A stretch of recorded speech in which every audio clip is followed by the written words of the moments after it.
പോലീസുകാർ ഊഹിച്ചത് സത്യം തന്നെയാണ്. കില്ലർ ആ കിഡ്നാപ്പ് ചെയ്ത ആൺകുട്ടി വിദ്യാർത്ഥിയെ ഏതോ ഒരു പഴയ ബിൽഡിങ്ങിലേക്ക് കൊണ്ടുവന്ന് കെട്ടിവെക്കുന്നുണ്ട്. ഒരു ഇരുമ്പ് തുണി കെട്ടിവെച്ചിട്ട് അവന്റെ ഏതോ ഒരു പാർട്ട് അറുത്തു മുറിക്കുന്നു. ഏതാണെന്ന് അറിഞ്ഞില്ല, ചോദിച്ചു നോക്കണം. ഇപ്പൊ ഇവിടെ ഹീറോയുടെ വീട്ടില് നമ്മുടെ കെമിക്കൽ ചെക്കർ ആ ലാസ്റ്റ് സീനിൽ നിന്ന് കിട്ടിയ എല്ലും കഷ്ണമല്ലേ, അതും അതിന്റെ കൂടെ ഒരു പഴയ പേപ്പറും കിട്ടിയിട്ടുണ്ട്. രണ്ടും കൂടെ ചെക്ക് ചെയ്തുകൊണ്ടിരിക്കുകയാണ്. അതേസമയം കുറച്ച് രോമം കിട്ടിയില്ലായിരുന്നോ, അത് ഇവര് ലാബിലേക്ക് അയച്ചിട്ടുണ്ടായിരുന്നു. ലാബിൽ നിന്ന് റിപ്പോർട്ട് വന്നിരിക്കുകയാണ് ആ രോമം എലിയുടെയാണ്. അതെങ്ങനെയോ ഒരു എലിയെ പിടിച്ച് ചുരണ്ടി എടുത്തിട്ടുണ്ട് പുള്ളി, ഇവർക്ക് സിഗ്നൽ കൊടുക്കാൻ വേണ്ടി. ഹീറോ പറയും അവൻ പുതിയൊരു ലാംഗ്വേജിൽ നമ്മളോട് സംസാരിക്കാൻ ശ്രമിക്കുന്നുണ്ട്. ആ കില്ലർ ആ ലാംഗ്വേജ് എന്താണെന്ന് കണ്ടുപിടിക്കണം. ഇങ്ങനെ ക്ലൂ വീണ്ടും വീണ്ടും അവൻ തരുന്നുണ്ടല്ലോ, അതിന് പുറകിൽ ഒരു കഥ ഉണ്ടാവണം. ഇത് കേട്ട് ഏഞ്ചൽ പറയും ഒരുപക്ഷെ അയാൾ പോലീസുകാരനായിരിക്കാം, ഇങ്ങനെ ഫോറൻസിക് ക്ലൂ ഒക്കെ തരുന്നതുകൊണ്ട് മേ ബി പോലീസ് ആയിരിക്കാം. ഹീറോ സാധ്യത ഉണ്ടെന്ന് പറയും. ഉണ്ടാവാം. അവന്റെ അടുത്ത കൊലപാതകം അത് എവിടെ വെച്ചാണ് നടക്കണേന്ന് അവൻ നമ്മളോട് കമ്മ്യൂണിക്കേറ്റ് ചെയ്യുന്നു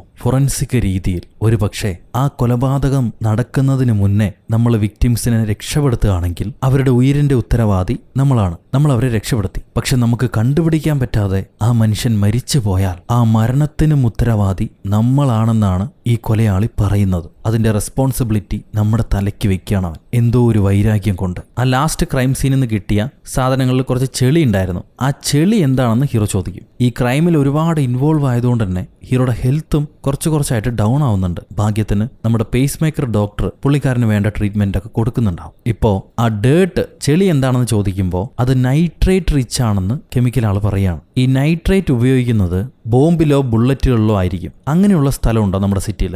അപ്പൊ ഈ കെമിക്കൽ ചെക്കർ പറയാണ് അവിടെ മാത്രമല്ല നൈട്രേറ്റ് ഉണ്ടാവുക, ചാണകവും ഒരുപാട് കാലം പഴകുമ്പോൾ നൈട്രേറ്റ് ആയിട്ട് മാറും. അങ്ങനെയാണെങ്കിൽ പഴയ കൗഫാമുകൾ എവിടെയാണുള്ളതെന്ന് കണ്ടുപിടിക്കണം. ഒരുപാട് എലികൾ വന്നു കൂടുന്ന സ്ഥലം എവിടെയായിരിക്കും അത്? ഒരുപക്ഷെ ജീവനുള്ള പശുക്കളുള്ള സ്ഥലം ആയിരിക്കില്ല. ഈ സിറ്റിയിലാണെങ്കിൽ കൗഫാമുകളില്ല. കൊല്ലുന്ന പശുക്കളുള്ള സ്ഥലമാണെങ്കിലോ അവിടെ എലികൾ കൂടുതലുണ്ടാവും, വേസ്റ്റും കൂടുതലുണ്ടാവും. അപ്പൊ സ്ലോട്ടർ ഹൗസ്, അറവുശാലകൾ അതെവിടെയാണെന്ന് കണ്ടുപിടിക്കണം. ഹീറോയുടെ ഈ ബ്രില്യൻസ് വർക്ക് ചെയ്യുന്ന കണ്ടിട്ട് നമ്മുടെ പെണ്ണിന് ഇച്ചിരി മോഹമൊക്കെ പോക്കുന്നുണ്ട്. വാവ്, ബ്രില്യൻ കൈ, എനിക്ക് വേണം. ഇപ്പൊ ഹീറോ എത്രയും പെട്ടെന്ന് ഇവരെ വർക്കിംഗ് അല്ലാത്ത പഴയ അറവുശാല അതെവിടെയാണോ എത്രയും പെട്ടെന്ന് കണ്ടുപിടിച്ച് അങ്ങോട്ട് പോകാൻ പറയും. ആ സമയത്ത് ഈ കില്ലർ പിടിച്ചോണ്ട് വന്ന സ്റ്റുഡന്റ് അവനെ കയ്യും വായും കെട്ടിവെച്ചിരിക്കുകയാണല്ലോ. ശരീരത്ത് കുറെ രക്തമുണ്ട്. ഈ മണം പിടിച്ചു വന്ന കുറെ അധികം എലികൾ ഇവന്റെ ദേഹത്തേക്ക് ചാടി ഇവനെ കടിച്ചു പറിച്ച് തിന്നാൻ തുടങ്ങും. ആ നേരത്ത് നടന്ന 2 ക്രൈം സീനിൽ നിന്നും 2 പഴയ പേപ്പർ ഹീറോയ്ക്ക് കിട്ടിക്കാണും. അതിലെന്താണ് എഴുതിയിട്ടുള്ളതെന്ന് മനസ്സിലാക്കാൻ ശ്രമിക്കുകയാണ് ഹീറോ. ഇതുവരെ കണ്ടുപിടിക്കാൻ പറ്റിയിട്ടില്ല.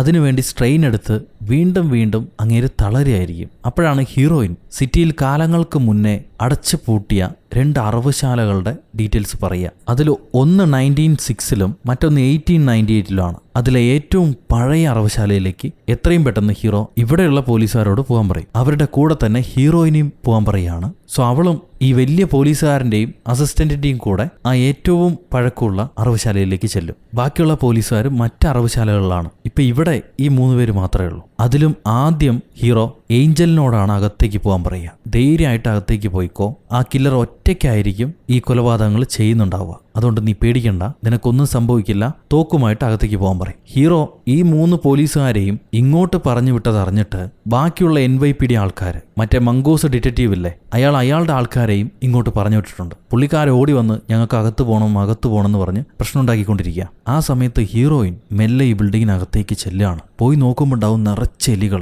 ചുറ്റും കൂടി ഒരു ബോഡിയെ കാർന്ന് തിന്നുകൊണ്ടിരിക്കുകയാണ്. ഇവള് തോക്കൊണ്ട് വെടിവെച്ച് എലികളെല്ലാം ഓടിക്കും. എന്നിട്ട് ഓടിച്ചെന്ന് ഈ ബോഡി നോക്കുമ്പോൾ ബോഡിയുടെ പല ഭാഗത്തും എലികൾ കടിച്ച് കരണ്ട് തിന്ന് കൊന്നു അയാളെ. ഇവളുടെ വെടിയൊച്ച കേട്ട് ഉള്ളിൽ എന്തോ സീരിയസ് ഇഷ്യൂ ആണെന്ന് വിചാരിച്ചിട്ട് ബാക്കിയുള്ള പോലീസുകാർ ഓടി വരും. ഇവർ ആ പോലീസുകാരെല്ലാം അവിടെ നിന്ന് മാറാൻ പറഞ്ഞിട്ട് ഈ ക്രൈം സീനിന് ചുറ്റും അന്വേഷിച്ച് നടക്കുകയാണ്. എന്തെങ്കിലും വിവരമുണ്ടോന്ന് അറിയാൻ വേണ്ടി ഒരു തീപ്പെട്ടി അവൾക്ക് കിട്ടും. നമുക്ക് വേണ്ടത് ഇവിടെ ഉണ്ട്, അതും എടുത്ത് ഞാൻ വരാമെന്നും പറഞ്ഞ് ഇവൾ ആ തീപ്പെട്ടി കെയർഫുള്ളായി എടുത്ത് മൂത്ത പോലീസുകാരനായിട്ട് ഇറങ്ങി വരുമ്പോൾ നമ്മുടെ ഡിറ്റക്റ്റീവ് ഉണ്ട്. മോളിൽ നിന്ന് എവിടുന്നോ പെർമിഷൻ വാങ്ങിച്ച് ഈ കേസ് ഇപ്പോൾ മുഴുവനായിട്ടും എന്റെ ചാർജില, ഞാനാണ് ഇനി എന്താ ചെയ്യേണ്ടതെന്ന് തീരുമാനിക്കുക, ആ തെളിവ് എന്റെ കയ്യിലെത്താ, നിങ്ങളുടെ ആ കാലിന് വയ്യാത്തവൻ ഈ കേസ് വട്ടം തിരിച്ചു വിട്ട് കൂടുതൽ ആൾക്കാരെ കൊല്ലുകയാണെന്നാണ് മോളിയുള്ളവർ പറയുന്നത്. ഇനി ഞങ്ങൾക്കതിന് സമ്മതിക്കാൻ പറ്റില്ല, ഇപ്പം മുതൽ ഈ കേസ് എന്റേതാണ്, ക്രൈം സീനിലേക്ക് വന്ന നിങ്ങളും എന്റെ കൂടെ വരണമെന്ന് പറഞ്ഞ് ആ ഡിറ്റക്റ്റീവ് ഇവരെല്ലാം വിളിച്ചുകൊണ്ട് പോകും. ഒപ്പം ആ കിട്ടിയ എവിഡൻസും. ആ തീപ്പെട്ടിയൊക്കെ ഇവര് തൊട്ടുരുമി നോക്കി അതിലെന്തോ ഒരു ഫിംഗർ പ്രിന്റ് കണ്ടുപിടിക്കുകയാണ്. ഈ സമയത്ത് ഹീറോയും പറയുന്നുണ്ട് ആ കില്ലർ നിങ്ങൾ വിചാരിക്കുന്ന പോലത്തെ ആളല്ല, എക്സ്ട്രീംലി ബ്രില്യൻ്റ് ആണ്,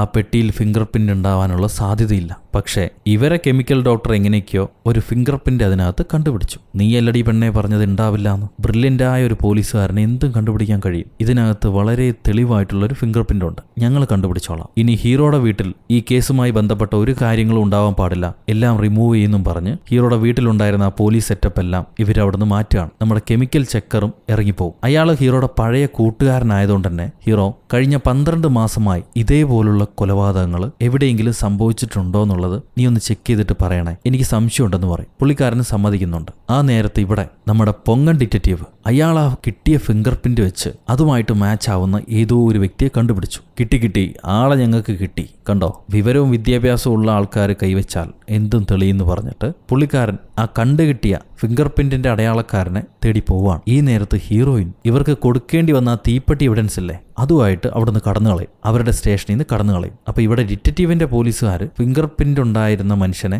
ഏതോ ഒരു ഗ്യാരേജിൽ നിന്ന് കണ്ടുപിടിച്ചു. പക്ഷെ നോക്കുമ്പോണ്ട് കില്ലർ ഓൾറെഡി അയാളെ കൊന്നിട്ട് അയാളുടെ ഫിംഗറിനെ കട്ട് ചെയ്തെടുത്തിരിക്കുകയാണ്. എന്നിട്ടാണ് തീപ്പെട്ടിയിൽ ഫിംഗർ പ്രിന്റ് വെച്ചിട്ടുണ്ടായിരുന്നത് ഈ പോലീസുകാരെ പറ്റിക്കാൻ വേണ്ടി. അങ്ങനെ തങ്ങൾ പറ്റിക്കപ്പെട്ടു എന്ന് മനസ്സിലാക്കി പോലീസുകാർ അന്താളിച്ച് നിൽക്കുമ്പോൾ ഇവിടെ ഹീറോയിൻ ആ തീപ്പെട്ടിയുമായി നമ്മുടെ ഹീറോയുടെ വീട്ടിലേക്ക് വന്ന് കയറുകയാണ്. എന്നിട്ട് ആ ഡിറ്റക്റ്റീവിന് സംഭവിച്ച എന്താണെന്ന് ഹീറോയോട് പറയും. ഞാൻ അയാളോട് പറഞ്ഞിരുന്നു, കൊലയാളി സ്മാർട്ടാണ്, അയാൾ അങ്ങനെ പിടിക്കപ്പെടാനുള്ള തുമ്പൊന്നും എളുപ്പത്തിൽ വിട്ടുതരില്ല. എന്നാൽ ഞാൻ പറഞ്ഞത് ആ പോലീസുകാരൻ കേട്ടില്ല. അപ്പോഴാണ് ഹീറോ പറയുക, ഞാൻ നേരത്തെ കിട്ടിയ ആ 2 തുണ്ടുപേപ്പറും തമ്മിൽ കോർത്തിണക്കാൻ നോക്കുന്നുണ്ട്, പക്ഷെ നടക്കുന്നില്ല. ഉടനെ ഹീറോയിൻ അവൾ കൊണ്ടുവന്ന തീപ്പെട്ടി കാണിച്ചിട്ട് മേ ബി ഇതും കൂടെ ചേർത്താൽ നമുക്കത് ഒന്നിപ്പിക്കാൻ പറ്റുമായിരിക്കാം, നോക്കിയാലോ എന്ന് പറഞ്ഞ് ഇവൾ അതെടുത്ത് സ്കാനറിൽ വെക്കുന്നുണ്ട്. അതിനോടൊപ്പം തന്നെ ചെറിയൊരു മരക്കഷ്ണോ മറ്റോ ചെറിയൊരു പീസ് എന്താണെന്ന് അറിഞ്ഞില്ല. ഈ സാധനത്തിനൊരു പ്രത്യേക സ്മെല്ലുണ്ടെന്ന് പറഞ്ഞ് ഹീറോയിൻ അത് ഹീറോയെ കൊണ്ട് മണപ്പിക്കും. എന്റെ മൂക്കിനടുത്തേക്ക് കൊണ്ടുപോകാന്ന് പറയുമ്പം ഹീറോയിൻ കൊണ്ടുപോവാണ്. പെട്ടെന്ന് അത്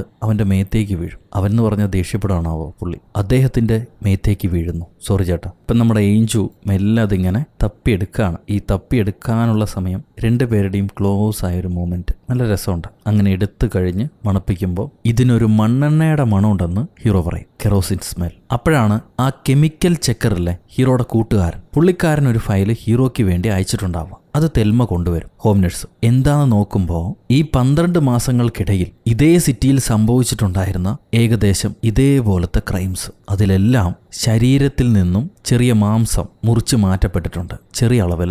അതേപോലെ ഇപ്പം എങ്ങനെയാണോ കൊലയാളി കുറച്ച് ക്ലൂകൾ വിട്ടിട്ട് പോകുന്നത്, അതേപോലെ നേരത്തെയും ചെയ്തിട്ടുണ്ടായിരുന്നു. എന്നാൽ പോലീസുകാര് ഇതെല്ലാം ഒരേ ആളുടെ ക്രൈം ആയിരിക്കും എന്ന് ഗണിച്ചില്ല. അവരത് അൺസോൾവ്ഡ് ക്രൈംസ് ആയിട്ട് മാറ്റിവെച്ചു. ഇപ്പോഴാണ് ഹീറോയുടെ കയ്യിലേക്ക് ഈ കേസ് കിട്ടിയത്. അങ്ങേരാണ് മനസ്സിലാക്കിയത് ഇതെല്ലാം ഒരാളാണ് ചെയ്തിട്ടുള്ളതെന്നുള്ളത്. പുള്ളി ഇൻവോൾവ് ആയിട്ടില്ലായിരുന്നെങ്കിൽ ഈ കൊലപാതകങ്ങൾ വീണ്ടും വീണ്ടും ഇങ്ങനെ നടന്നുകൊണ്ടേയിരിക്കുമായിരുന്നു. പെട്ടെന്ന് ഈ ഫോട്ടോസുകളുടെയൊക്കെ അവസ്ഥ കണ്ട് ഹീറോയ്ക്ക് സ്ട്രോക്ക് വരും. ആള് കടന്ന് വിറയ്ക്കാണ്. ഉടനെ തെൽമ ഓടി വന്ന് ഹീറോയെ കാമാക്കി വേണ്ട ഓക്സിജനൊക്കെ കൊടുത്തിട്ട് മരുന്നും കുത്തിവെച്ച് ഓക്കെ ആക്കി കിടത്തി ഉറക്കും. ഈ അവസ്ഥയെല്ലാം കണ്ട നമ്മുടെ ഏഞ്ചൽ പേടിച്ച് ചോദിക്കുകയാണ്, അങ്ങേർക്ക് കുഴപ്പമൊന്നുമില്ലല്ലോ, അങ്ങേര് തിരിച്ചു വരില്ലേ, എന്താണ് സംഭവിച്ചത്? അപ്പൊ തെൽമ പറയും, പുള്ളി തിരിച്ചു വന്നാലും ഇല്ലെങ്കിലും തന്റെ വിധി അങ്ങേരെ എഴുതി കഴിഞ്ഞു. കരുണക്കൊലയ്ക്ക് വേണ്ടി അദ്ദേഹം അപ്ലൈ ചെയ്തിരിക്കുകയാണ്, അതിനുവേണ്ടി കാത്തിരിക്കുകയാണ്. ഇത് കേട്ട് ഏഞ്ചൽ വിഷമിച്ച് നിൽക്കുമ്പോഴാണ് നമ്മുടെ ഡിറ്റക്റ്റീവ് വരുന്നത്. എന്റെ എവിഡൻസ് എവിടെ, അതാരാ കട്ടോണ്ട് വന്നത്, എവിഡൻസ് തിരിച്ചതാന്നും പറഞ്ഞ് അയാൾ ബെല്ലടിക്കുക. തെൽമ വന്നിട്ട് പറയും, ഇവിടെ തന്റെ തീപ്പെട്ടിയും ഇല്ല ബീഡിയും ഇല്ല, പൊക്കോ, ഇതെന്റെ പേഷ്യന്റ് താമസിക്കുന്ന സ്ഥലമാണ്, അങ്ങേര് വിശ്രമത്തിലാണ്, ശല്യപ്പെടുത്താൻ ഞാൻ സമ്മതിക്കില്ല, പോയി വാറണ്ടുമായിട്ട് വാന്നും പറഞ്ഞ് തെൽമ അയാളെ പേടിപ്പിച്ച് ഓടിക്കും. അവിടുന്ന് സീൻ കട്ട് ചെയ്താൽ എയർപോർട്ടിൽ ഒരു മുത്തശ്ശനും കൊച്ചുമോളും വന്നിറങ്ങുന്നു. അവര് വീട്ടിലേക്ക് പോകാൻ വേണ്ടി ഏതൊരു ടാക്സി പിടിക്കുന്നുണ്ട്. ഈ ടാക്സി കയറി അപ്പൂപ്പനും മോളും പോയിക്കൊണ്ടിരിക്കുമ്പോൾ പെട്ടെന്നൊരു പോലീസുകാരൻ ടാക്സിയെ മറയ്ക്കും. സംഭവം ടാക്സിയിലെ ലൈസൻസ് രജിസ്ട്രേഷൻ എക്സ്പയർ ആയിട്ടുണ്ട്, അതേപോലെ തന്നെ മീറ്റർ ബോർഡും വർക്ക് ചെയ്യുന്നില്ല. ഇതൊന്നും ചെയ്യാതെയാണോടോ താൻ വണ്ടി ഓടിക്കണമെന്ന് ചോദിച്ച് പോലീസുകാരൻ ഇങ്ങേരോട് ചൂടായിട്ട് പുള്ളിക്കാരന്റെ രജിസ്ട്രേഷൻ കാണിക്കാൻ പറയാണ്. പെട്ടെന്നുണ്ട് ആരും പ്രതീക്ഷിക്കാത്ത സമയത്ത് ഈ ഡ്രൈവർ തോക്കെടുത്ത് ആ പോലീസുകാരനെ ഷൂട്ട് ചെയ്ത് കൊന്നു, നടു റോട്ടിൽ കൊന്നു. എന്നിട്ട് കാറുമായി ഒരൊറ്റ ഓട്ടാണ്, എസ്കേപ്പായി. ഈ നേരം ഹീറോ ആണെങ്കിൽ ബോധരഹിതനായ വിശ്രമത്തിലായിരിക്കും, ശുശ്രൂഷിച്ചുകൊണ്ട് ഒരു മാലാഖ അടുത്ത്. അങ്ങനെ അവളങ്ങനെ മൂപ്പിലാനെ തടവി മെല്ലെ കൈകളിലൊക്കെ തടവുമ്പോ ഹീറോ പറയാണ്, ശരീരം ചലനമറ്റ് കിടക്കുന്ന ആളെ പീഡിപ്പിക്കുന്നത് ഒരു ക്രൈമാണ്, നിനക്കതറിയാൻ പാടില്ലേ, 8-10 വർഷം ജയിലിൽ കിടക്കേണ്ടി വരും. ഇത് കേട്ടുടനെ പെണ്ണ് ചിരിക്കാൻ തുടങ്ങും. എനിക്കത് അറിയില്ലായിരുന്നു, എന്നോട് ക്ഷമിക്കുമെന്ന് പറയാണ്. എന്നിട്ട് ഇവള് പറയും, തെൽമ എന്നോട് പറഞ്ഞിരുന്നു നിങ്ങൾ ഫൈനൽ ട്രാൻസിഷന് കൊടുത്തിരിക്കുകയാണത്രേ, എന്തിനാ അങ്ങനെ ചെയ്തത്, എനിക്കത് കേട്ടിട്ട് സഹിക്കുന്നില്ല. അപ്പൊ ഹീറോ ചോദിക്കും, നീ എന്നെ മിസ് ചെയ്യുന്നുണ്ടോന്ന്, മിസ് ചെയ്യാൻ വല്ല കാരണമുണ്ടോ? അത് കേട്ട് ഹീറോയിൻ പറയാണ്, നമ്മുടെ ഡെസ്റ്റിനി നമ്മളാണ് മേക്ക് ചെയ്യുന്നതെന്ന് നിങ്ങളല്ല എന്നോട് പറഞ്ഞത്. വാട്ട് വി മേക്ക് ഇറ്റ്, ആ ഡെസ്റ്റിനിയിൽ നിങ്ങളും ഉണ്ടാവുമെന്ന് ഞാൻ വിചാരിക്കുന്നു. നിങ്ങൾക്ക് ചെയ്യാൻ ഇവിടെ ജോലികൾ ബാക്കിയുണ്ട്. ഈ ലോകത്തുനിന്ന് വിട്ടുപോകാനുള്ള സമയമായിട്ടില്ല. ഉടനെ ഹീറോ പറയും, ഒരുപക്ഷെ നീ മരിച്ചിട്ട് ഞാൻ മരിച്ചില്ലെങ്കിലോ, ഒരുപാട് കാലം ഞാൻ ജീവിച്ചാലോ, അപ്പം എന്താ ചെയ്യാൻ പറ്റുക? അങ്ങനെയാണെങ്കിലും എനിക്ക് സന്തോഷമാണെന്ന് അവൾ പറയുന്നുണ്ട്. ഈ സമയത്താണ് മൂത്ത പോലീസുകാരന് കോള് വരുന്നത്. ഒരു മുത്തശ്ശനും ചെറുമോളും മിസ്സിംഗ് ആയിട്ടുണ്ട്. അങ്ങേര് ഉടനെ തന്നെ ഹീറോയെ വിളിച്ചു പറയും, ലിങ്കൺ, ഒരു ടാക്സി ഡ്രൈവർ പോലീസുകാരനെ ഷൂട്ട് ചെയ്ത് ഒരു മുത്തശ്ശനെയും കൊച്ചുമോളെയും കടത്തിക്കൊണ്ടുപോയി. ഒരുപക്ഷെ അവരായിരിക്കുമോ നമ്മുടെ നെക്സ്റ്റ് വിക്ടിംസ്? ഹീറോ പറയും, തീർച്ചയായിട്ടും അവരായിരിക്കാനുള്ള സാധ്യതയുണ്ട്. നിങ്ങൾ ടെൻഷൻ ആവണ്ട, ഇപ്രാവശ്യം അവന്റെ ആഗ്രഹം നടക്കില്ല. അതിനു മുന്നേ നമ്മൾ അവരെ കണ്ടുപിടിക്കും. ഒരു കൊച്ചു പെൺകുട്ടിയുണ്ട്. ഹീറോ ഉടനെ ഏഞ്ചലിനോട് ഇവർക്ക് കിട്ടിയ ആ തുണ്ട് പേപ്പറുകളെല്ലാം തന്നെ ഒരുമിച്ച് വെക്കാൻ പറയും. അങ്ങനെ അതെല്ലാം ഒരുമിച്ച് കൂട്ടി വെക്കുമ്പോൾ അതിനകത്ത് നിന്ന് ഒരു മുഖം, ഒരു ഫേസിന്റെ രൂപം ഇവർക്ക് കാണാൻ പറ്റും. അതെന്താണെന്ന് ഹീറോയിന് മനസ്സിലായില്ല. പക്ഷെ ഹീറോ ആഴമായിട്ട് ചിന്തിച്ചു നോക്കുമ്പോൾ പണ്ട് ഇങ്ങേര് വായിച്ചൊരു പുസ്തകത്തിന്റെ ലോഗോയാണ്, ഒരു ക്രൈം സ്റ്റോറി ലോഗോയാണെന്ന് ഹീറോയ്ക്ക് മനസ്സിലാവും. കില്ലർ ഇപ്പോൾ നമ്മളെ പഴയൊരു പുസ്തകത്തിലേക്കാണ് പോയിന്റ് ചെയ്ത് കാണിച്ചിരിക്കുന്നത്. എത്രയും പെട്ടെന്ന് ആ പുസ്തകം നീ കണ്ടുപിടിക്കണം, വേഗം ചെല്ലെന്ന് പറഞ്ഞ് ഹീറോ ഏഞ്ചലിനെ പറഞ്ഞു വിടുന്നു. അവൾ ഓടി അടുത്തുള്ള ലൈബ്രറി ചെന്ന് ഇതേ മുഖമുദ്രയുള്ള പുസ്തകം ഏതാണെന്ന്, ഏത് ക്രൈം സ്റ്റോറിയാണെന്ന് പരിശോധിക്കുകയാണ്. അപ്പോൾ അവൾക്കൊരു പുസ്തകം കിട്ടും, ദ ബോൺ കളക്ടർ. ഈ സിനിമയുടെ പേരാണത്. ദ ബോൺ കളക്ടർ എന്ന പഴയൊരു ക്രൈം സ്റ്റോറിയാണ് ഇവളുടെ കയ്യിൽ കിട്ടുന്നത്. അത് മറിച്ച് നോക്കുമ്പോൾ ഈ കില്ലർ എങ്ങനെയാണോ ഓരോ കൊലപാതകങ്ങളും ചെയ്തിട്ട് ക്ലൂസ് വിട്ടിട്ട് പോയത്, അതെല്ലാം തന്നെ ഈ പുസ്തകത്തിൽ എഴുതിയിട്ടുണ്ട്. ആക്ച്വലി ഈ പുസ്തകത്തിൽ എഴുതിയിരിക്കുന്നത് പോലെയാണ് കില്ലർ ഓരോ ക്രൈമും ചെയ്തു പോയിക്കൊണ്ടിരുന്നത്. എല്ലാ പടവും നോക്കിയിട്ട് അതിലെ അവസാന പടം ഒരു വലിയ മനുഷ്യനെയും കുഞ്ഞിനെയും വെള്ളത്തിലേക്ക് കില്ലർ കെട്ടിയിറക്കുന്ന ഒരു പടം, അത് ഹീറോയിൻ കാണും. ഉടനെ അവർക്ക് മനസ്സിലായി, ഇപ്പൊ കടത്തിക്കൊണ്ടുപോയ ആ 2 പേരെയും കില്ലർ വെള്ളമുള്ള സ്ഥലത്ത്, കടലിനോരത്ത് എവിടെയാണ് കെട്ടിയിറക്കിയിരിക്കുന്നത്. ഇവരുടനെ പോലീസിന് ഇൻഫോം ചെയ്യുന്നു. വലിയ പോലീസ് പട തന്നെ ഈ സിറ്റിക്ക് ചുറ്റുമുള്ള കടലിന്റെ പരിസരങ്ങളെല്ലാം അരിച്ചു പെറുക്കാണ്. ഒരുപാട് ഹെലികോപ്റ്ററുകളും പറക്കുന്നുണ്ട്. ഈ ലൊക്കേഷനിലേക്ക് ഹീറോയിൻ എത്തിയിട്ടുണ്ടാവും. ഹീറോ അപ്പോഴും വോക്കി ടോക്കിയിലൂടെ ഹീറോയിനുമായിട്ട് കണക്റ്റഡ് ആണ്. അങ്ങേര് പറയാണ്, നമ്മൾക്ക് കെറോസിന്റെ ഒരു ക്ലൂ കൂടെ ഈ കില്ലർ തന്നിരുന്നല്ലോ, അതുകൊണ്ട് നീ നിൽക്കുന്ന ഐലൻഡിൽ ഒരു ബോട്ട് റീഫ്യൂവലിംഗ് സ്റ്റേഷനുണ്ട്, ബോട്ടിൽ എണ്ണ അടിക്കുന്ന സ്റ്റേഷനുണ്ട്. അവിടെ ചെന്ന് നോക്ക്, ഒരുപക്ഷെ അവിടെ കാണാൻ പറ്റും നിനക്ക് ആ വിക്ടിംസിനെ. ഹീറോയിൻ ഉടനെ ആ ബോട്ടുകളുടെ പെട്രോൾ പമ്പിലേക്ക് ഓടുകയാണ്. അവിടെ ചുറ്റും പരിശോധിക്കുമ്പോൾ ഒരു മരത്തോണി ഈ അപ്പൂപ്പനെയും കൊച്ചുമോളെയും ആ കില്ലർ കെട്ടിയിറക്കിയിട്ടുണ്ട്. ഹീറോയിൻ ചാടി ഇറങ്ങി 2 പേരുടെയും മുഖം വെള്ളത്തിൽ താഴാതെ ഉയർത്തിപ്പിടിക്കും. എന്നിട്ട് ബാക്കിയുള്ള പോലീസുകാരെ ഒച്ചയിട്ട് വിളിച്ചു വരുത്തുവാണ്. പോലീസുകാരെല്ലാം ഓടി വന്ന് 2 പേരെയും രക്ഷപ്പെടുത്തി കരയിലേക്ക് എത്തിച്ചു. പക്ഷെ കുറെ നേരമായി വെള്ളത്തിൽ കിടക്കുന്നതുകൊണ്ട് 2 പേർക്കും ശ്വാസം ഉണ്ടാവില്ല. മുത്തശ്ശനെ ഒരുപാട് നേരം പണിപ്പെട്ടിട്ടും ജീവനിലേക്ക് തിരിച്ചു കൊണ്ടുവരാൻ കഴിഞ്ഞില്ല. അങ്ങേര് മരണപ്പെട്ടു. പക്ഷെ ഭാഗ്യത്തിന് കുറച്ചൊക്കെ ആരോഗ്യമുള്ളതുകൊണ്ട് തന്നെ കുഞ്ഞു പെണ്ണ് എങ്ങനെയോ രക്ഷപ്പെട്ടു. അതുകൊണ്ടൊരു ആശ്വാസം. ഇപ്പൊ ഹീറോ ഈ വിക്ടിംസിനെ കണ്ട സ്ഥലത്ത് ആ ഏരിയയിൽ മറ്റെന്തെങ്കിലും ക്ലൂകൾ കില്ലർ വിട്ടിട്ടുണ്ടോ എന്ന് നോക്കാൻ പറയും. ഹീറോയിൻ ഓടി ചെല്ലുമ്പോൾ ഒരു മാപ്പ് കാണാം, ഒരു പഴയ ബ്ലാക്ക് ആൻഡ് വൈറ്റ് മാപ്പ് കാണാം. അതിന് മേലെ ഒരു മെറ്റൽ പീസ്. ആ മെറ്റൽ പീസ് എന്താണെന്ന് നോക്കുമ്പോൾ ഒരു പോലീസുകാരന്റെ ബാഡ്ജാണ്. ഏത് പോലീസുകാരനാണെന്ന് അറിയില്ല. ഒരു പോലീസുകാരന്റെ ബാഡ്ജും പിന്നെ ഒരു വെള്ള എല്ലിന്റെ പീസും ഒപ്പം ഒരു സബ്വേ മാപ്പും. ആ സബ്വേ മാപ്പ് എങ്ങോട്ടാണ് പോയിന്റ് ചെയ്തിരിക്കുന്നത് നോക്കുമ്പോൾ ഇവള് നിൽക്കുന്നതിന്റെ തൊട്ടടുത്ത സ്ട്രീറ്റിൽ ഒരു പഴയ സ്റ്റേഷനുണ്ട്. അതിനെയാണ് ആ മാപ്പ് കുറിക്കുന്നത്. ഇവളത് പറഞ്ഞുകൊണ്ടിരിക്കുമ്പോൾ തന്നെ മറ്റേ ഡിറ്റക്റ്റീവ് പോലീസുകാരൻ വരുന്നുണ്ട്. എന്താ ഇവിടെ പ്രശ്നം, എന്താ കാണിക്കുന്നത്? എന്റെ കേസിൽ ആരും മൂക്കിടണ്ട, മേലെ ഈ കേസ് ഇടപെട്ട് പോരുത്, നിന്റെ ബെഡോട് ചേർത്ത് ഞാൻ നിന്നെ കൊണ്ടുപോയി ജയിലിലടയ്ക്കും. വലിയ കണ്ടുപിടുത്തക്കാരൻ വന്നിരിക്കുന്നു, അനങ്ങാൻ മുറിയാ, എന്റെ എവിഡൻസ് മറയ്ക്കാൻ നോക്കുന്നോടാ, നിന്നെയും വിടില്ല നിന്റെ പെണ്ണിനെയും വിടില്ല എന്ന് പറഞ്ഞിട്ട് ഇയാൾ തിരിഞ്ഞു നോക്കുമ്പോഴേക്കും നമ്മുടെ പെണ്ണ് അവിടെ നിന്ന് ഓടി രക്ഷപ്പെട്ട് കഴിഞ്ഞു. ഇവൾ അവിടെ നിന്ന് നടന്ന് ഈ മാപ്പിൽ കാണിച്ചിരിക്കുന്ന ആ പഴയ സബ്വേ സ്റ്റേഷനിലേക്ക് വരും. ഈ സബ്വേ സ്റ്റേഷനകത്തേക്ക് കടന്നുടനെ ഇവളുടെ കയ്യിലെ ഫോണുമായിട്ടുള്ള ഹീറോയുടെ കണക്ഷൻ അത് കട്ടാവുകയാണ്. സിഗ്നൽ കിട്ടുന്നില്ല. ഹീറോയോടൊന്നും സംസാരിക്കാൻ പറ്റുന്നില്ല. എന്നാലും കുഴപ്പമില്ല, ഇതിനകത്ത് നടക്കുന്ന സംഭവങ്ങൾ എന്താണെന്ന് മനസ്സിലാക്കാൻ വേണ്ടി ഇവള് വീണ്ടും അകത്തേക്ക് പോവാണ്. ഒരു ഫുട് പ്രിന്റ് കാണാം. ആരോ അകത്തേക്ക് വന്നിട്ടുണ്ട് റീസെന്റ് ആയിട്ട്. ഉള്ളിൽ പോയി നോക്കുമ്പോൾ വലിയൊരു ട്രെയിനിന്റെ ബോഗി, പഴയൊരു ബോഗി. അതിലൊരു നമ്പർ ഉണ്ട്. ആ നമ്പർ മാത്രം ചെളിയില്ലാതെ പൊടിയില്ലാതെ തുടച്ചു വെച്ചിരിക്കുക, 78499. അതിൽ ആദ്യത്തെ നമ്പർ അത് റീറൈറ്റ് ചെയ്താണ്. ഈ നമ്പറിനെയാണ് കൊലയാളി നെക്സ്റ്റ് വിക്ടിമായിട്ട് ഇവർക്ക് ചൂണ്ടിക്കാണിക്കുന്നത്. അതെന്ത് നമ്പറാണ്? ആരെയായിരിക്കും കില്ലർ ഉദ്ദേശിച്ചിട്ടുണ്ടാവുക? തന്റെ ഓർമ്മകളിലുള്ള എല്ലാ നമ്പറുകളും ഒന്ന് ചകഞ്ഞു നോക്കും. അപ്പണ്ട് ഹീറോ ഇല്ലേ, നമ്മുടെ ഹീറോയുടെ ബാഡ്ജ് നമ്പറാണ് ഈ 78499. അങ്ങേരുടെ പോലീസ് നമ്പറാണ് ഈ 78499. അങ്ങനെയാണെങ്കിൽ കില്ലർ നെക്സ്റ്റ് കില്ല് ചെയ്യാൻ പോകുന്നത് നമ്മുടെ ഹീറോയെ തന്നെയാണ്. ഇതവൾക്ക് മനസ്സിലാകുമ്പോൾ ഹീറോയെ കോണ്ടാക്ട് ചെയ്യാനുള്ള അവസ്ഥയായിരിക്കില്ല. അവളുടെ കയ്യിലെ ഫോൺ വർക്ക് ചെയ്യുന്നില്ല. ഈ സമയത്താണെങ്കിൽ നിന്നെ കൊല്ലുവടാ തിന്നുവടാ എന്റെ കേസിൽ ഇടപെട്ടാൽ ഇപ്പൊ തന്നെ അറസ്റ്റ് ചെയ്യുന്നൊക്കെ പറഞ്ഞിട്ട് ഡിറ്റക്റ്റീവ് പോലീസുകാരൻ ഹീറോയുടെ വീട്ടിലേക്ക് വരുന്നുണ്ട്. ആരോ കോളിംഗ് ബെൽ അടിക്കുന്നു. തെൽമ ഡോർ ഓപ്പൺ ചെയ്യുമ്പോൾ ഒരാൾ തെൽമയുടെ വയറിനിട്ട് കുത്തും. വീണ്ടും വീണ്ടും കുത്തി തെൽമയെ കൊന്നുകളയാണ്. തെൽമ താഴേക്ക് വീഴുമ്പോഴാണ് കാണിക്കുന്നത് നമ്മുടെ പോലീസുകാരനെയും ആ കില്ലർ കൊന്നുകളഞ്ഞു. പാവം പെണ്ണ് തെൽമ. എന്തായാലും ഇവരുടെ കഥ തീർത്തിട്ട് വില്ലൻ ഹീറോയുടെ മുറിയിലേക്ക് കടക്കുന്നു. ആരാണ് അകത്തേക്ക് കയറി വന്നതെന്ന് ഹീറോയ്ക്ക് മനസ്സിലാവുന്നില്ല. തെൽമ മരിച്ചു എന്നുള്ളതും ഹീറോയ്ക്ക് അറിയില്ല. ആരാ അവിടെ, എന്താ അവിടെ ശബ്ദം, എന്ത് പറ്റിയും ചോദിക്കുമ്പോൾ നമ്മുടെ ഡോക്ടർ ഇത്രയും നേരം പ്രതീക്ഷിച്ചിട്ടില്ല. ഹീറോയെ ചികിത്സിക്കുന്ന പേസ് മേക്കർ ഡോക്ടർ അയാൾ കടന്നു വരും. വന്നിട്ട് പറയാണ്, തെൽമ എന്നെ വിളിച്ചിരുന്നു പേസിംഗ് മെഷീൻ ഒന്ന് ചെക്ക് ചെയ്യാൻ, അതിനുവേണ്ടി വന്നതാ. തന്റെ ഹെൽത്തൊക്കെ ഓക്കെ അല്ലേ എന്നീ ഡോക്ടർ ചോദിക്കും. ഹീറോയ്ക്കാണെങ്കിൽ സംശയം. തെൽമയെ കാണാനുമില്ല. ഇയാളുടെ സംസാരത്തിലും പ്രവൃത്തിയിലും ഒരു പരുങ്ങലുണ്ട്. ഷൂസിൽ ഒരുപാട് മണ്ണും പിടിച്ചിരിക്കുന്നു. എന്തോ കുഴപ്പമുണ്ടെന്ന് മനസ്സിലാക്കിയ hero emergency bed mode activate. ആരെങ്കിലും അറ്റാക്ക് ചെയ്യാൻ വന്നാൽ ഇങ്ങേർക്ക് രക്ഷപ്പെടാൻ വേണ്ടി എന്തോ ഒരു പ്രത്യേക സിസ്റ്റം ഒക്കെ ഉണ്ട്. പുള്ളി അത് ഓണാക്കി കയ്യിലെ സ്വിച്ച് അമർത്തുമ്പോഴേക്കും ഈ വില്ലന് മനസ്സിലായി ഹീറോ തന്റെ പരുങ്ങൽ കണ്ടുപിടിച്ചു എന്നുള്ളത്. ഇയാൾ ഓടി വന്ന് ഈ ബെഡിലേക്ക് പോകുന്ന സകല കണക്ഷനുകളും വലിച്ചു പറിച്ചു കളയും. എന്തോ കാര്യമായ പ്രശ്നം ഈ റിച്ചാർഡ് ഡോക്ടറിനുണ്ടെന്ന് ഹീറോയ്ക്ക് പിടിയിട്ടിട്ട് ഹീറോ ചോദിക്കുകയാണ്, റിച്ചാർഡ് ഇപ്പൊ നിന്റെ മനസ്സിൽ എന്താണുള്ളത്, നിനക്ക് എന്താണ് ചെയ്യേണ്ടത്, എന്താണ് വേണ്ടത്? അപ്പൊ റിച്ചാർഡ് പറയാണ്, നിനക്ക് ഓർമ്മയുണ്ടോ സിറാക്യൂസ് കേസ്? ആ കേസിനെ പറ്റി നീ ഒരു എക്സ്പേർട്ട് ഒപ്പീനിയൻ കൊടുത്തിരുന്നു. തികച്ചും തെറ്റായൊരു ഒപ്പീനിയൻ. സിറാക്യൂസ് കേസിൽ ഒരു ഫോറൻസിക് പോലീസുകാരനുണ്ടായിരുന്നു, മാർക്കസ് ആൻഡ്രൂസ്. അത് മറ്റാരുമല്ല, ഞാൻ തന്നെയാണ്. നീ ആ കേസിനെ കുറിച്ച് എന്താണ് പറഞ്ഞത്? ക്രൈം സീനിലെല്ലാം എവിഡൻസുകൾ ആ ഫോറൻസിക് കോപ്പ് സെറ്റ് ചെയ്ത് വെച്ചിരുന്നു എന്നല്ലേ? അതുകൊണ്ടാണ് ആ കൊലയാളികൾ പിടിക്കപ്പെട്ടത് എന്നല്ലേ? അതുകൊണ്ടല്ല, അവന്മാരെല്ലാം കുറ്റവാളികളാണ്. അവന്മാരാ ശിക്ഷ അനുഭവിക്കണം. എന്റെ വർക്ക് വളരെ ക്ലീൻ ആയിരുന്നു. അവന്മാരുടെ കൊലപാതകം തെളിയിക്കാൻ വേണ്ടിയാണ് ഞാൻ അങ്ങനെ ചെയ്തത്. പക്ഷെ നീ വിധി മാറ്റി എഴുതി. നിന്റെ റിപ്പോർട്ട് എന്റെ ജീവിതം ഇല്ലാതാക്കി. ഞാൻ മനഃപൂർവ്വം എവിഡൻസുകൾ പ്ലാന്റ് ചെയ്ത് ആ കുറ്റവാളികളെ കുടുക്കിയതാണെന്ന് ഡിപ്പാർട്ട്മെന്റ് വിശ്വസിച്ചു. അതുകൊണ്ട് 6 വർഷം ഞാൻ ജയിലിലായിരുന്നു. ജയിലിൽ ഒരു പോലീസുകാരൻ പെട്ടുകഴിഞ്ഞാൽ അവനുണ്ടാവുന്ന അവസ്ഥ എന്താണെന്ന് എനിക്കറിയോ?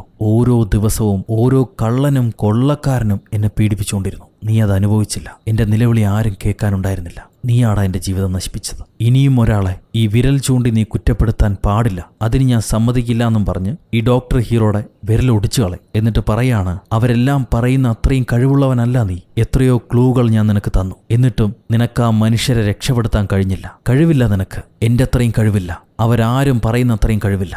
മണ്ടനാണ് നീ. പറയുന്നതെല്ലാം നിന്റെ ഊഹാഭോഗങ്ങൾ മാത്രം. ഇനിയും നീ ആരെയും ബുദ്ധിമുട്ടിക്കരുത്. മുഴുവൻ ചലനമറ്റ ശരീരമായിട്ട് നിന്നെനിക്ക് കാണണം. നിനക്ക് ഏത് വെജിറ്റബിൾ ആവേണ്ടത്, വഴുതനങ്ങയോ തക്കാളിയോ, ഞാനിപ്പോൾ ആക്കി തരാമെന്നും പറഞ്ഞ് ഇയാൾ ഹീറോയുടെ പേസ് മേക്കർ മെഷീൻ പിടിച്ച് തിരിക്കാൻ തുടങ്ങും. ഹൃദയം വളരെ വേഗത്തിൽ ഇടിക്കുകയാണ്. അത് കഴിഞ്ഞ് ഈ ബെഡിനെ തിരിച്ചെന്തോ ചെയ്യാൻ നോക്കുമ്പം ഹീറോ വാ കൊണ്ട് ബെഡിന്റെ ലിവർ വലിച്ച് ആ പ്രാന്തൻ സൈക്കോടെ കൈ അതിനകത്ത് കുടുക്കി. കൈ ചതഞ്ഞൊരവസ്ഥയായെങ്കിലും എങ്ങനെയൊക്കെയോ ഈ സൈക്കോ ഡോക്ടർ ആ കൈ വലിച്ചെടുത്ത് ഹീറോയും വലിച്ച് നിലത്തേക്കിട്ടിട്ട് തന്റെ കയ്യിലെ സർജിക്കൽ നൈഫ് എടുത്ത് ഹീറോയുടെ പുറത്ത് കയറി, നിന്റെ നാക്ക് കട്ട് ചെയ്യണോ അതോ കണ്ണാണോ മുറിച്ചെടുക്കേണ്ടത്, ഏത് ഭാഗമാണ് ആദ്യം മുറിച്ചെടുക്കേണ്ടതെന്നും പറഞ്ഞിട്ട് നെഞ്ച് കീറാൻ തുടങ്ങുകയാണ്. അപ്പൊ ഹീറോ കുശുകുശയെന്ന് എന്തോ പറയുന്നുണ്ട്. എന്താടാ നീ പറയണെന്ന് ചോദിച്ച് ഈ കില്ലർ ഹീറോയുടെ വായയ്ക്കടുത്തേക്ക് പോകുമ്പോൾ കിട്ടിയ അവസരത്തിൽ ഹീറോയുടെ വായയ്ക്ക് കരുത്തുണ്ടാവും. സോ ആ കരുത്തുപയോഗിച്ച് അവന്റെ കഴുത്തിലൊരു പീസ് കടിച്ചു പറിച്ചെടുക്കുകയാണ്. പിന്നെ ആൾ അനക്കൂലാതെ കിടക്കും. അപ്പൊ ഈ സൈക്കോ താൻ കൊണ്ടുവന്നൊരു കത്തിയെടുത്ത് ഹീറോയെ ആഞ്ഞു കുത്താൻ നോക്കവേ ഭാഗ്യത്തിന് നമ്മുടെ പെണ്ണ് പുറകെ വന്ന് ടപ്പേന്ന് 3 വെടി പൊട്ടിച്ച് അയാളെ കൊന്നു കളഞ്ഞിട്ട് നമ്മുടെ ആളെ രക്ഷപ്പെടുത്തി. ലിങ്കൺ അനക്കൂല്ല. പെണ്ണ് കിടന്ന് കരയുന്നുണ്ടാവും. എന്നാലും പേടിക്കണ്ട, ആൾക്കൊന്നും സംഭവിച്ചിട്ടില്ല. അടുത്തത് ഒരു ക്രിസ്മസ് ദിനം. ഈ പടം ക്രിസ്മസിന് ഇറക്കിയാൽ മതിയായിരുന്നു. ഇനിയിപ്പോൾ ന്യൂ ഇയറിനായിരിക്കും വരുന്നത്. ഇപ്പം അടുത്ത ക്രിസ്മസിന് ഹീറോയ്ക്ക് ഒരുപാട് ഭേദമായി. ആള് റിക്കവർ ആയി ഇങ്ങനെ വന്നുകൊണ്ടിരിക്കുക. ബെഡിലെ കിടപ്പൊക്കെ മാറി ഇപ്പം ചെയറിലിരിപ്പാണ്. കൂടെ തന്നെ കറുപ്പ് തുണിയിട്ട് നമ്മുടെ സുന്ദരിയുണ്ട്. പഴയ കൂട്ടുകാരൊക്കെ ഗിഫ്റ്റൊക്കെ ആയിട്ട് വരുന്നു. അതിനിടയിൽ ഹീറോയുടെ ഏതോ നാട്ടിൽ കിടക്കുന്ന സ്വന്തം അനിയത്തി ഭർത്താവും കുഞ്ഞുമായിട്ട് ഹീറോനെ കാണാൻ വരുന്നുണ്ട്. അത് വലിയൊരു സർപ്രൈസ് ആണല്ലോ. ഇവരെങ്ങനെ ഇവിടെ എത്തിയെന്ന് ചോദിക്കുമ്പം ഏഞ്ചല് പറയാണ്, ഞാനാണ് അവരെ വിളിച്ചു വരുത്തിയത്. നിനക്കൊരു ക്രിസ്മസ് സമ്മാനമായിട്ട് ഇഷ്ടപ്പെട്ടോ എന്നും ചോദിച്ച് അവൻ്റെ കൈകളിങ്ങനെ കോർത്ത് പിടിക്കുമ്പോൾ പോ എന്താ അവിടെ വെച്ച് ഈ സിനിമ അവസാനിക്കുകയാണ്. ഇതിൽ ഈ സൈക്കോയുടെ കഥയ്ക്ക് നിങ്ങൾക്കൊരു ക്ലാരിറ്റി കിട്ടിയിട്ടില്ലെങ്കിൽ പറഞ്ഞു തരാം. സംഭവം ഈ റിച്ചാർഡ് ഡോക്ടർ മുന്നേ ഒരു ഫോറൻസിക് കോപ്പായിരുന്നു.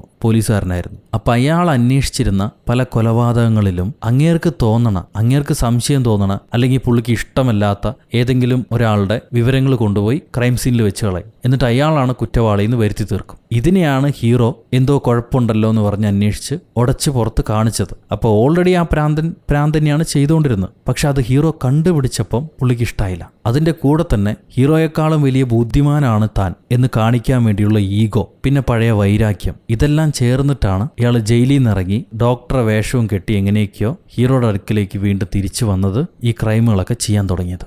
ഇതാണ് അയാളുടെ കഥ. ഒരു പ്രാന്തൻ എന്നാ പോരെ, ഇത്രയും പോരെ. സന്തോഷമായെങ്കിൽ ഒരു ലൈക്ക് തരൂ, കൂടുതൽ സന്തോഷമായെങ്കിൽ ഒരു ഷെയർ തരൂ, ഇനിയും സന്തോഷമായെങ്കിൽ ഒന്ന് സബ്സ്ക്രൈബ് ചെയ്യൂ. ഞാൻ പോയിട്ട് വരേ. അടുത്തൊരു അടിപൊളി സിനിമയായിട്ട് വീണ്ടും കണ്ടുമുട്ടുന്നത് വരെ, until then it's bye from ഒരു കഥ സൊല്ലുമാസ്.